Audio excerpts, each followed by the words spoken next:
Pemirsa salam muasal, Nabi Daud adalah salah satu utusan Allah yang berasal dari Bani Israel.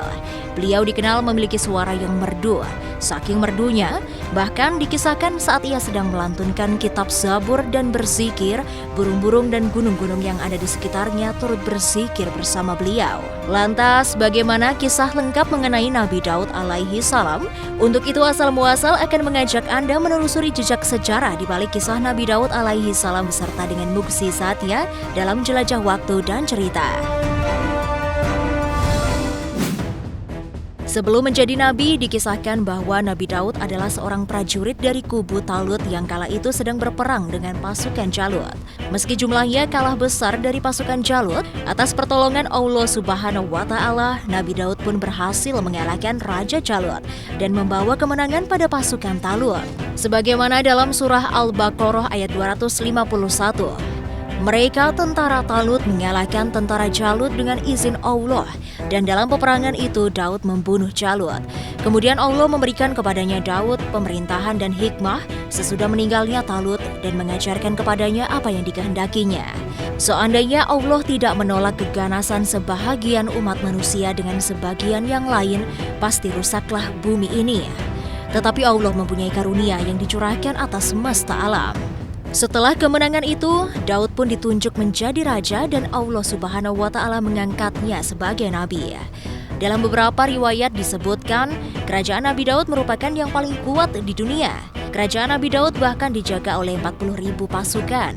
Tidak hanya itu, Allah juga memberikan Nabi Daud karunia ketaatan untuk beribadah dan ilmu yang luas. Di sini, Allah juga memberikan kepada Nabi Daud sifat awab, yaitu orang yang memiliki kesempurnaan pemahaman tentang Allah Subhanahu wa Ta'ala. Seperti yang tertera dalam Quran surah Asyad ayat 17 yang artinya, "Bersabarlah atas segala apa yang mereka katakan dan ingatlah hamba kami Daud yang mempunyai kekuatan.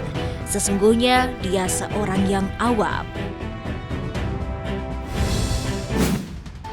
Nah pemirsa, setiap nabi dan rasul yang diutus oleh Allah Subhanahu wa Ta'ala untuk menyebarkan agamanya selalu diberikan anugerah atau mukjizat. Salah satu mukjizat yang Allah berikan kepada Nabi Daud alaihi salam adalah kitab Zabur. Isi kitab tersebut berupa doa-doa, zikir-zikir, nasihat, dan hikmah. Salah satu pernyataan yang ada dalam kitab Zabur adalah bumi yang dipusakai oleh orang-orang saleh. Selain itu, Nabi Daud juga bisa menyelesaikan bacaan kitab Zabur dengan cepat dan lancar. Allah juga menganugerahi Nabi Daud dengan suara yang merdu. Dikisahkan pada zaman itu, ketika ada orang sakit yang mendengarkan suara Nabi Daud saat melanjutkan kitab Zabur akan sembuh seketika. Selain itu, ketika Nabi Daud alaihi salam melantunkan ayat kitab Zabur, seketika alam sekitar menjadi tenang. Air, angin, burung, dan gunung bahkan ikut bertasbih dan memuji kemuliaan Allah Subhanahu wa Ta'ala. Nabi Daud juga sangat menyayangi sesama makhluk Allah, sehingga beliau memiliki kemampuan dalam mendengar dan memahami percakapan burung-burung. Kemampuan istimewa itu didapatkan ketika Nabi Daud sedang melamun. Di tengah lamunannya, beliau mendengar suara burung yang saling berbicara satu sama lain. Semenjak saat itu, Allah Subhanahu wa Ta'ala memberikan kepadanya anugerah berupa dapat berkomunikasi dengan burung-burung dan hewan lainnya. Kemampuan ini juga diturunkan kepada anaknya, yaitu Nabi Sulaiman alaihi salam. Mukjizat menakjubkan lainnya adalah kepiawaian Nabi Daud alaihi salam yang dapat membengkokkan besi dan membuat baju besi. Disebutkan bahwa Allah telah melunakkan besi bagi Nabi Daud dan mengajarinya cara membuat baju besi, perisai, dan alat-alat perang yang kokoh. Atas izin dan anugerah yang diberikan Allah, Nabi Daud menjadi orang pertama yang mampu membuat baju besi dan peralatan perang yang tangguh. Kisah ini seperti tercantum dalam Quran surah Sabah ayat 10-11. "Dan sesungguhnya telah kami berikan kepada Daud karunia kami. Kami berfirman, hai gunung-gunung dan burung-burung, bertasbihlah berulang-ulang bersama Daud. Dan kami telah melunakkan besi untuknya, yaitu buatlah baju besi yang besar-besar dan ukurlah anyamannya, dan kerjakanlah amalan yang saleh. Sesungguhnya aku melihat apa yang kamu kerjakan." Nabi Daud alaihi salam adalah seorang yang pemberani dan taat beribadah. Salat dan puasa Nabi Daud merupakan ibadah terbaik yang patut diamalkan. Sejarah puasa Daud yang kita kenal sampai saat ini adalah pada suatu waktu Nabi Daud menyukai perempuan yang sudah bersuami.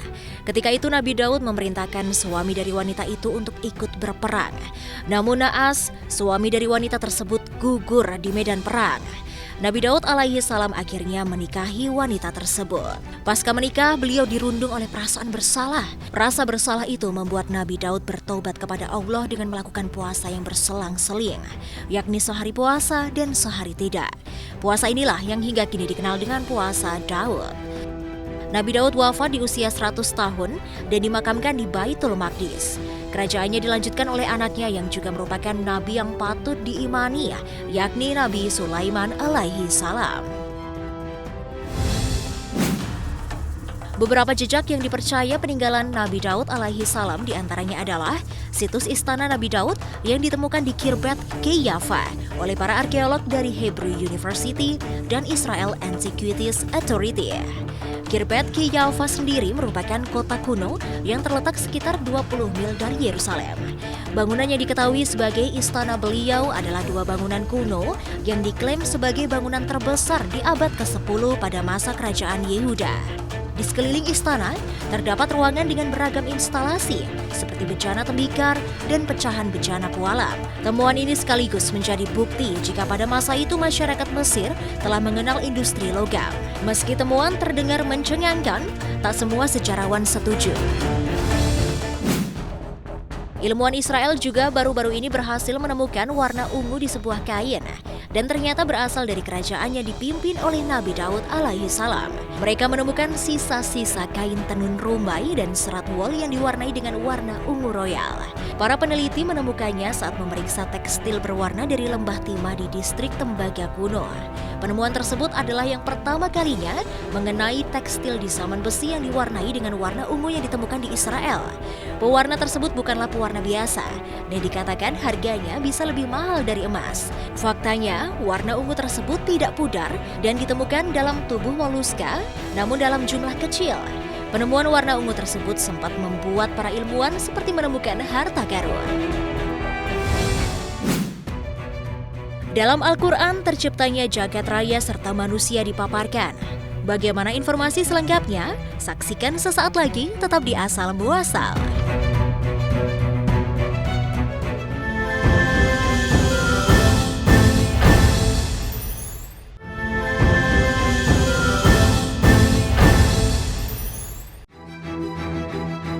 Seperti teori ledakan atau Big Bang Theory dan teori bintang kembar. Di balik berbagai teori yang berkembang luas, sesungguhnya tak ada satu orang pun yang menyaksikan bagaimana jagat raya tercipta. Bahkan iblis pun tak melihat peristiwa tersebut. Dan di dalam Al-Quran tertera bagaimana Allah Subhanahu wa Ta'ala dengan kuasa dan kebesarannya menciptakan semesta. Untuk menelusurinya lebih dalam, Asal Muasal akan mengajak Anda menelusuri jejak secara dibalik terciptanya jagat raya menurut Al-Quran dalam jelajah waktu dan cerita. Kun fayakun, jadilah maka terjadilah. Kalimat tersebut sangatlah singkat, namun dapat menunjukkan dahsyatnya kuasa Allah Subhanahu wa Ta'ala. Cendekiawan Islam Muslim pun Muhammad Quraisy Shihab menuliskan bahwa penciptaan dengan menggunakan kun fayakun menggambarkan kemahakuasaan Allah dalam menciptakan sesuatu. Segala yang dikehendaki oleh Allah pasti terjadi sesuai dengan kehendaknya, tanpa ada halangan, seperti saat jagat raya tercipta dalam Al-Quran. Meski demikian, dalam Al-Quran Surat Hud ayat 7 tertera bahwa Allah menciptakan alam semesta dalam kurun waktu 6 masa. Lantas mengapa dalam kekuasaannya Allah Subhanahu wa Ta'ala justru tidak menciptakan jagat raya dalam waktu yang singkat? Hal ini disebabkan agar hambanya dapat belajar untuk bersabar dan tidak tergesa-gesa. Apa sajakah 6 masa tersebut? Penciptaan jagat raya tiap masanya terdapat dalam surat An-Nazi'at ayat 27-33. Masa pertama dijelaskan dalam ayat ke-27. Dikatakan bahwa terjadi ledakan besar seperti dalam teori Big Bang. Dalam Al-Quran surat Al-Anbiya ayat 30 dinyatakan bahwa dahulunya langit dan bumi merupakan suatu kesatuan.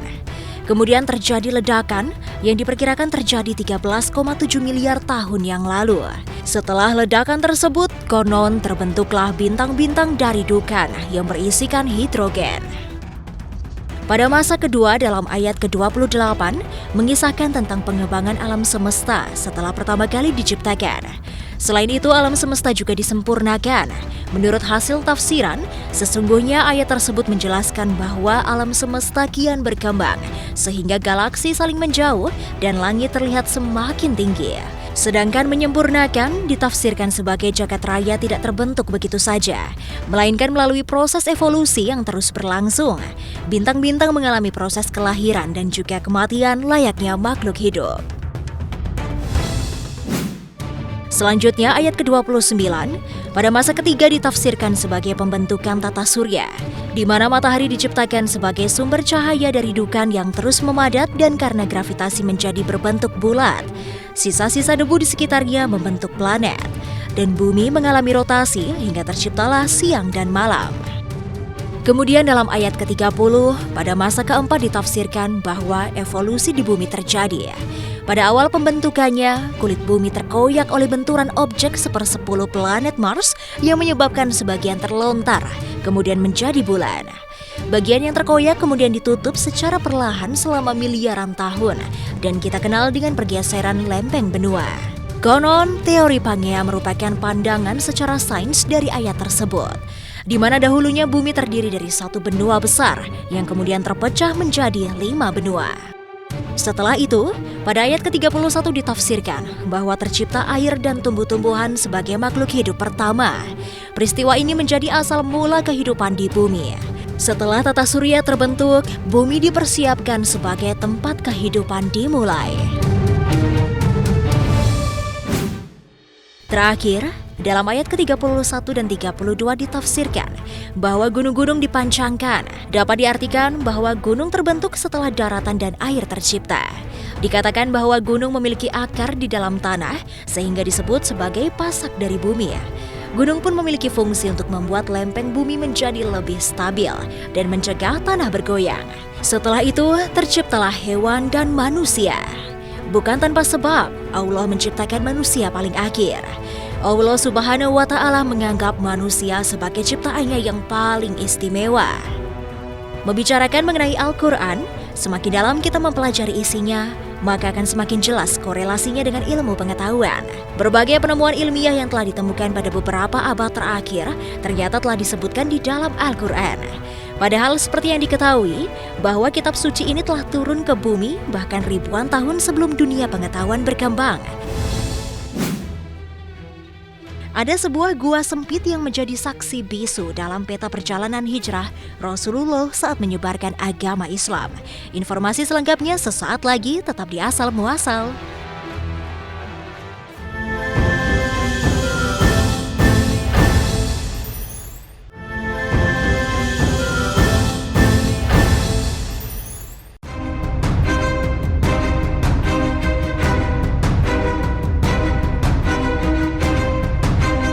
Hijrah.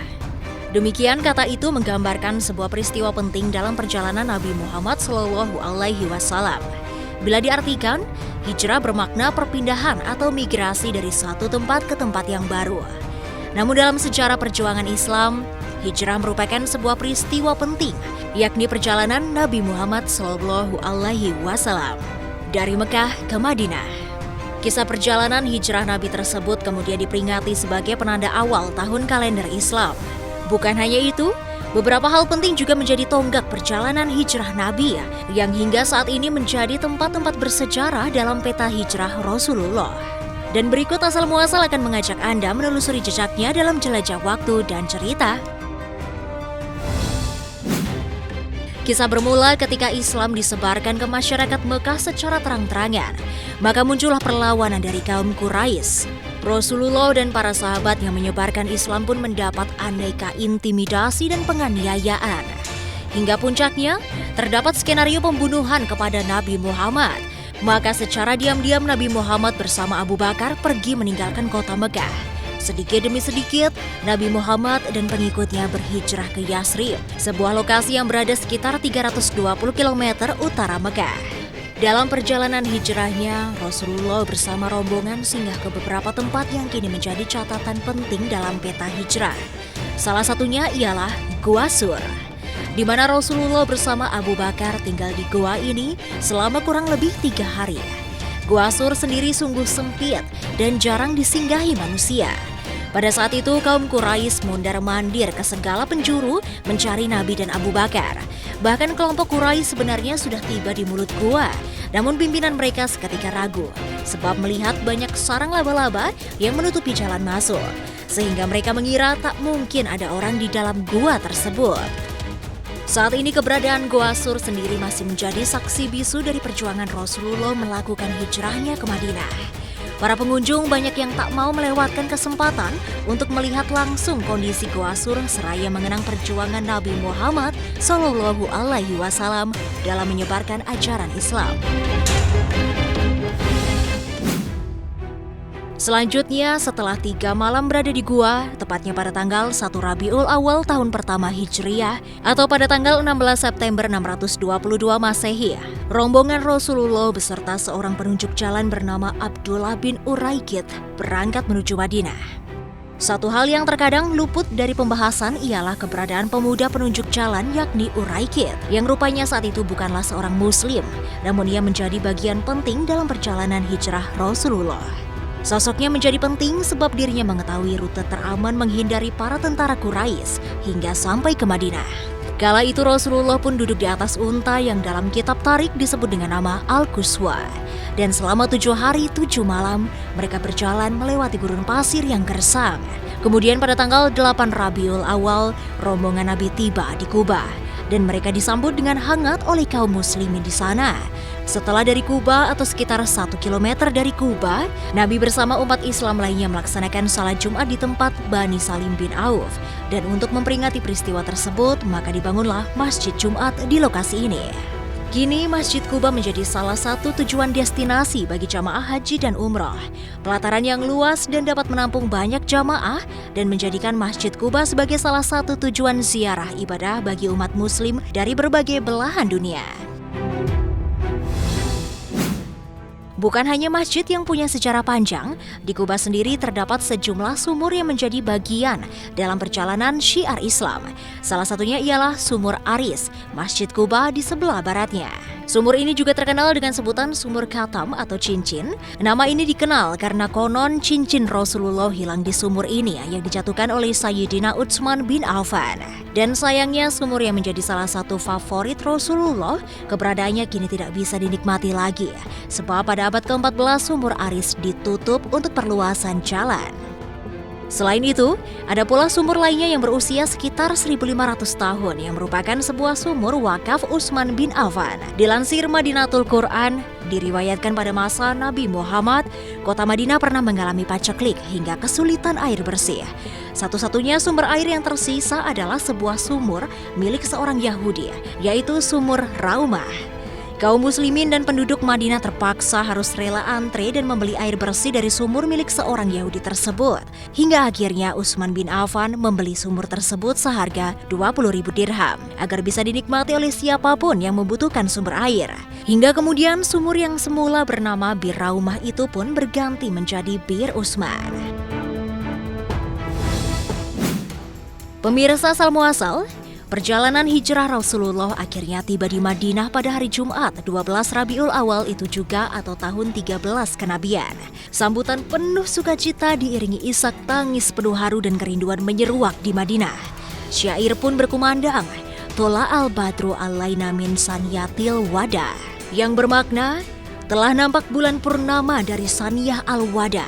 Wajiblah kami bersyukur atas masih adanya penyeru kepada Allah. Wahai orang yang diutus kepada kami, engkau membawa sesuatu yang patut kami taati.